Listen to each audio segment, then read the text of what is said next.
கிறிஸ்துவுக்குள் அன்பானவர்களே, ஆண்டவரும் இரட்சகருமான இயேசு கிறிஸ்துவின் விலையேறப்பெற்ற நாமத்தில் நான் உங்களை வாழ்த்துகிறேன். கர்த்தர் உங்களை ஆசீர்வதிப்பார். இன்றைய அனுதின உணவிலே கர்த்தர் நமக்கு கொடுக்கிற வார்த்தை நீதிமொழிகள் 12ஆம் அதிகாரம் 2வது வசனம். நல்லவன் கர்த்தரிடத்தில் தயை பெறுவான், துர்சிந்தனைகள் உள்ள மனுஷனை அவர் ஆக்கினைக்குட்படுத்துவார். அன்பானவர்களே, நல்லவன் கர்த்தரிடத்தில் தயை பெறுவான். அப்போ கடவுளிடத்தில் தயை பெற வேண்டும் என்று சொன்னால் நாம் நல்லவர்களாக இருக்கணும். கெட்டவனாக இருந்தால் ஒரு நாளும் கர்த்தருடைய தயவு நமக்கு கிடைக்காது. ஏன்? கெட்டவனாக இருந்தால் மனுஷரோட தயவு கூட நமக்கு கிடைக்காது. ஒரு குறிப்பிட்ட காலத்தில் எல்லோரும் நம்மளை விட்டு விலகி போயிடுவாங்க. நமக்கு சாப்பிட்றதுக்கோ அல்லது நமக்கு ஏதாவது உதவி செய்கிறதுக்கோ அல்லது நம்முடைய வேதனைகளை கேட்குறது யாருமே இருக்க மாட்டாங்க பக்கத்தில். ஏன்னா எல்லோருக்குமே நாம் அருவருப்பானவர்களாய் தெரியும். எப்போ? நாம் கெட்டவர்களாக இருக்கிறோம். மதுபானம் குடிக்கிறவன் கெட்டவன். அவன் பக்கத்தில் யாராவது போகிறாங்களா? இல்லை, கொஞ்சம் தள்ளி நில்லுப்பா. புகை பிடிக்கிறவன் கெட்டவன். அவன் பக்கத்தில் யாராவது போகிறாங்களா? கொஞ்சம் தள்ளி நின்று ஊதுங்க. விபச்சாரம் பண்ணுகிறவன் கெட்டவன். அவன் கொஞ்ச நாளில் அந்த விபச்சாரத்திற்கு உண்டான வியாதியை பெற்றுக்கொண்டதுக்கப்புறம் அவனை தொடர்றது கூட யோசிப்பாங்க. சரி, இதெல்லாம் தான் கெட்டவனா? ஒரு மனுஷனை கெட்டவன் ஆக்குதானா? இல்லை. பிறருடைய வாழ்க்கையை கெடுக்கிறவன், பிறருடைய வேலையை கெடுக்கிறவன், பிறருடைய சிந்தனைகளை கெடுக்கிறவன், பிறருடைய ஒழுக்கத்தை கெடுக்கிறவன், இவன் கெட்டவன். அவனிடத்தில் கெட்ட சிந்தனைகள் இருக்கும். எந்த மனிதனும் அவனை அண்டி போக மாட்டான்.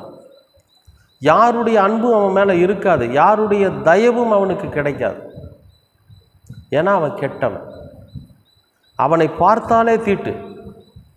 சில நேரங்களில் ஒரு நல்ல காரியம் வீட்டில் நடக்குதுன்னு வச்சுங்களேன், அப்போ இந்த மாதிரி தப்பான எண்ணம் உள்ள ஒருத்தர் இருந்தானா அவனை கூப்பிட மாட்டாங்க. இவன் வந்தால் எப்படியாவது இந்த விஷயத்தை கெடுத்துருவான் அப்படின்னு. இன்னும் சொல்லப்போனால் ஒரு வீட்டில் ஒரு கல்யாண வைபோகமோ மற்ற வீடு பிரதிஷ்டையோ அல்லது வீடு வாங்கிறதோ வேலை வாங்கிறதோ இந்த மாதிரியான காரியங்களுக்காக நாம் முயற்சி செஞ்சுட்ருக்கிறப்ப சிலர் சொல்லுவாங்க, யாரோ ஒரு குறிப்பிட்ட ஒரு ஆளை குறித்து அவனுக்கு தெரியாமல் பார்த்துக்க, ஏன்னா அவன் எல்லாத்தையும் கெடுத்துருவான் அப்படின்னு சொல்லுவாங்க. உங்களுடைய வாழ்க்கையிலே அப்படி நீங்கள் கேள்விப்பட்டிருப்பீங்க. ஏன் அப்படி சொல்கிறாங்கன்னா, அவனுடைய வாழ்க்கை தரம் அப்படி. தான் நல்லா இல்லைனாலும் பரவாயில்ல, மற்றவன் நல்லா இருக்கக்கூடாது. தனக்கு ஒரு கண்ணு போனாலும் பரவாயில்ல, அடுத்தவனுக்கு 2 கண்ணும் போகணும் அப்படின்னு நினைக்கிறவன் கெட்டவன். அவனுக்கு மனுஷரோட தயவு கூட கிடைக்காது. ஆனால் இங்கே சொல்கிறார் பாருங்க, நல்லவனுக்கு கர்த்தரிடத்தில் தயை பெறுவான். நல்லவன் கர்த்தரிடத்தில் தயை பெறுவான். எப்படி?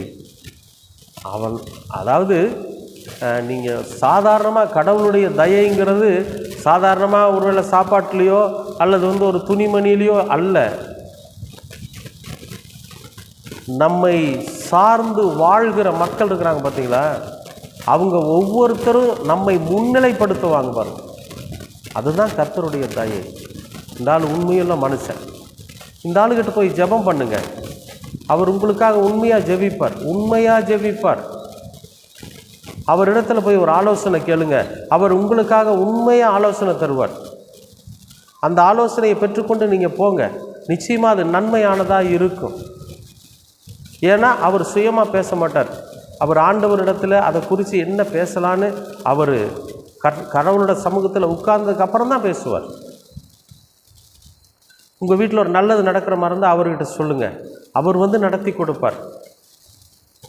உங்கள் பொண்ணுக்கு திருமண காரியங்கள் நடக்குதா, அவர்கிட்ட சொல்லுங்கள், அவர் நடத்தி கொடுப்பார். சாப்பாட்டுக்கு இல்லையா, அவர்கிட்ட போய் கேளுங்க, அவர் அதற்கான வழியை உங்களுக்கு ஆயத்தப்படுத்தி கொடுப்பார். அப்போ எல்லா விஷயத்துக்குமே எல்லா சூழ்நிலையிலுமே நம்மை முன்னிலைப்படுத்துகிற ஒரு நேரம் வருது பார்த்தீங்களா, அதுதான் கர்த்தருடைய தயை நம் மீது இருக்குதுன்னு அர்த்தம். ஏன்னா நம்மிடத்தில் உண்மை இருக்கிறதுனால, நம்மிடத்தில் அன்பு இருக்கிறதுனால, நம்மிடத்தில் கடவுள் பயம் இருக்கிறதுனால, நம்மிடத்துல கடவுளுடைய வழிநடத்துதல் இருக்கிறதுனால, நாம் கடவுளுடைய வழிநடத்துதலின்படி நடக்கிறதுனால நாம் நல்லவர்.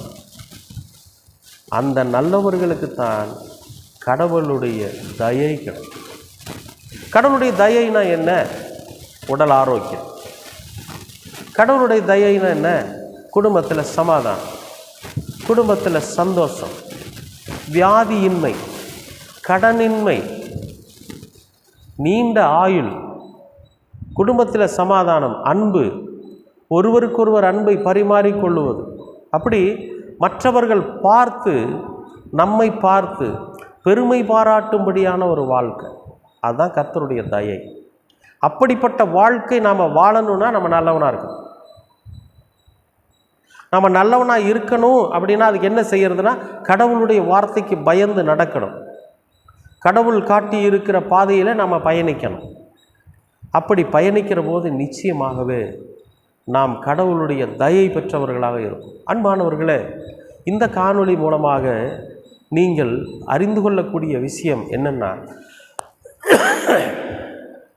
நாம் நன்மையான காரியங்களை செய்கிற போது, நன்மையான செயல்களை செய்கிற போது, நன்மையான சிந்தனை நமக்குள்ளே வருகிற போது, நன்மையான எண்ணங்கள் வருகிற போது நாம் நல்லவர்களாக இருக்கும்.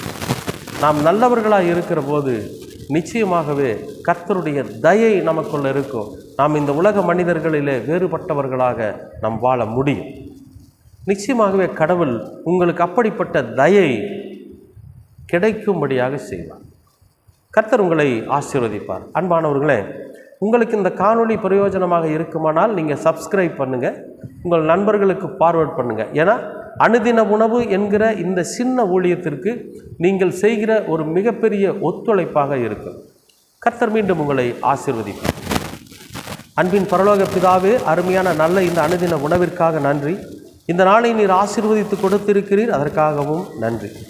கர்த்தாவே, நல்லவன் கர்த்தரிடத்தில் தயை பெறுவான் என்று இந்த வசனம் எங்களுக்கு அருமையான ஒரு வழியை காட்டி கொடுக்கிறது ஆண்டவரே. அப்படியாக நாங்கள் உம்முடைய தயை பெற வேண்டும் என்றால் நாங்கள் நல்லவர்களாக இந்த உலகத்தில் வாழணும் ஆண்டவரே. நாங்கள் நல்லவராக வாழ்வதற்கு உம்முடைய வார்த்தைகளும் உம்முடைய வழிநடத்துதலும் உம்முடைய போதனைகளும் என்றென்றைக்கும் எங்களுக்கு துணையாக இருக்கும்படியாக நீர் கிருபை பாராட்டு. உம்முடைய அருளினாலே உம்முடைய அன்பினாலே நீர் எங்களை அரவணைத்துக் கொள். எல்லாவற்றையும் உமது திருக்குமரனாம் இயேசு கிறிஸ்துவின் வழியாய் கேட்கிறோம் நல்ல பிதாவே. ஆமேன்.